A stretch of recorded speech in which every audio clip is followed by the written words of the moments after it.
Hey everyone, welcome back to the channel. ये video जो है वो दो सेक्शंस में डिवाइडेड है। पहला सेक्शन है जहाँ हम निफ्टी का एनालिसिस करेंगे और देखेंगे कल किस तरह से हम निफ्टी को ट्रेड कर सकते हैं, और दूसरा सेक्शन है जहाँ पे हम अपने स्विंग ट्रेडिंग के बारे में डिस्कस करेंगे। आज मैंने एक स्टॉक बेचा है और कौन से स्टॉक मैंने ऐड किए हैं, एक स्टॉक खरीदा दिया तो कौन से स्टॉक ऐड किए, ये सारा कुछ हम डिस्कस करेंगे।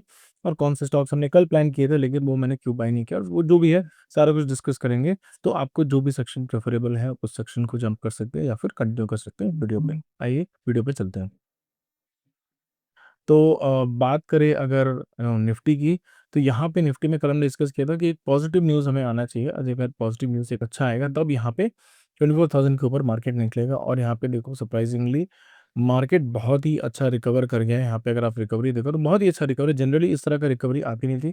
मैंने एक्सपेक्ट नहीं किया था कि इतनी बड़ी रिकवरी आएगी। मैंने एक्सपेक्ट किया था कि मार्केट एक छोटा सा यहाँ पे एक टेल की तरह बना के यहाँ पे इनसाइड कैंडल एक छोटा बना के वहीं पे रुक जाएगा, लेकिन मार्केट में बहुत अच्छी रिकवरी है। मार्केट बहुत ही पॉजिटिवली मूव किया।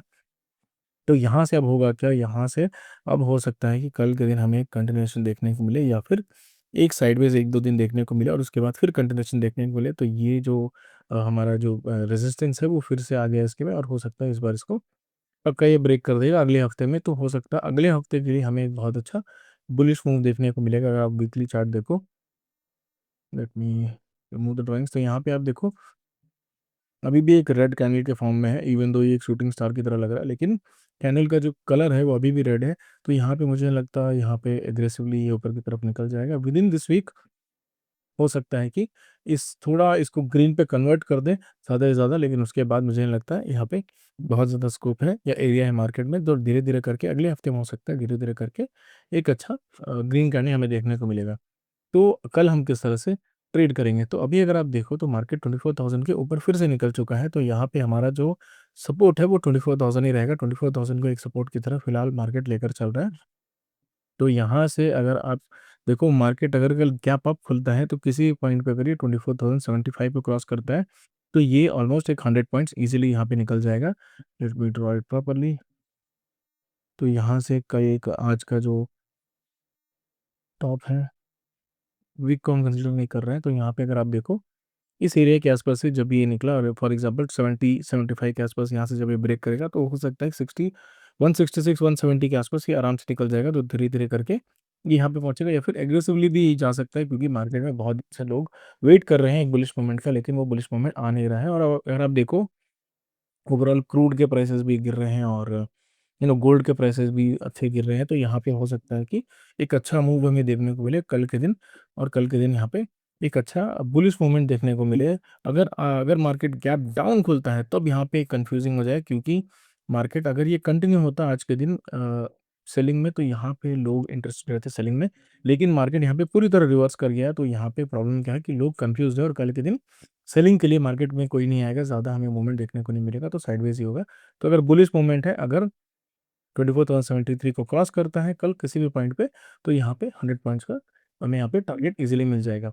तो अब चलते हैं स्विंग ट्रेडिंग की साइड में। और अगर आप बेरिश साइड ट्रेड करना चाहते हो तो फ्लैट खुले कैप डाउन खुले दोनों ही केस में बेरिश साइड भी ट्रेड मत करना, क्योंकि यहाँ पे मार्केट साइडवेज ही रहेगा और यहाँ पे ज़्यादा आपको पॉइंट मिलेगा नहीं, स्टॉप लॉस ज़्यादा हिट होंगे। तो अब चलते हैं हमारे स्विंग ट्रेडिंग के सेक्शन पे। तो यहाँ पे अगर आप देखो कल हम आई थिंक -3,000 पे थे, और आज देखो आप पीएनएल जो है ऑलमोस्ट चेंज हो चुका है, ऑलमोस्ट 6,000 के आसपास में प्रॉफिट हो चुका है। एक स्टॉप लॉस यहाँ पे भी हिट हुआ है जो है कृज़ाक का स्टॉप लॉस जो है वो आज हिट हो गया था। मैंने सुबह ही कृज़ाक को निकाल दिया, दैट इज़ वाई आपको 6,000 प्रॉफिट में दिख रहा है। तो यहाँ पे अगर आप देखो, वरना ये अभी भी ऑलमोस्ट 1,000 पे प्रॉफिट देता, 5,000 के आसपास हमने इसको निकाला है। अपने स्टॉप लॉस ये हिट कर गया। तो देखते हैं आगे जाके अगर फिर से ये इस एरिया को क्रॉस करेगा विच इज़ 220, तो यहाँ पे हम इसको ऐड करेंगे। और एक स्टॉक मैंने कल बात की थी कि मैं एलन को ऐड कर सकता हूँ, लेकिन एलन में यहाँ पे एक पॉजिटिव मूव आज देखने को नहीं मिला था। अगर ये पॉजिटिव मूव देता, अगर ग्रीन कलर का कैंडल बनाता है तो यहाँ पे हो सकता था कि मैं यहाँ पे एक ट्रेड इनिशिएट कर देता, लेकिन वो हुआ नहीं। तो मैंने दूसरा एक स्टॉक ऐड किया है विच इज़ पाइन लैब्स। अगर यहाँ पे देखो तो मैंने कृज़ाक सेल किया है होल्डिंग्स में, और मैंने पाइन लैब्स ऐड किया है। तो पाइन लैब्स को मैंने बाई किया अराउंड 155 पे, अभी फिलहाल 3,000 के आसपास इसमें प्रॉफिट हो रहा है। तो यहाँ पे अगर आप देखो पाइन लैब्स का चार्ट इस तरह से दिख रहा है।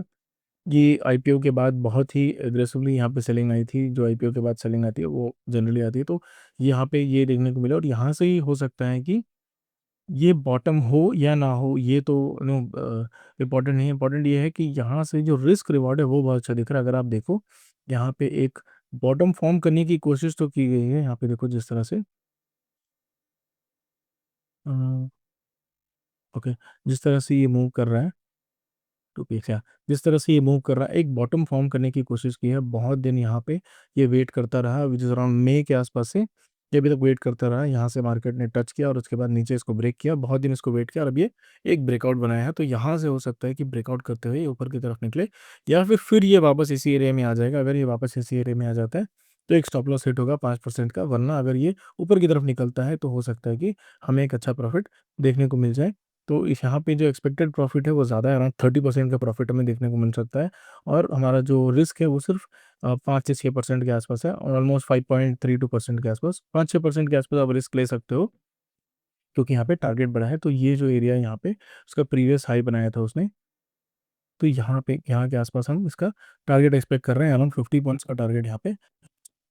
तो that is all the analysis for this particular stock. यहाँ पे बहुत ज़्यादा एनालिसिस में फंडामेंटल एनालिसिस वगैरह ये सब मैंने नहीं किया, मैंने बस चार्ट देखा और मैंने बाई किया। बट देखते हैं किस तरह से ये प्ले आउट होगा। So that is all for the video today. अगर आपको इस तरह का कंटेंट अच्छा लगता है तो please to subscribe the channel. Thank you.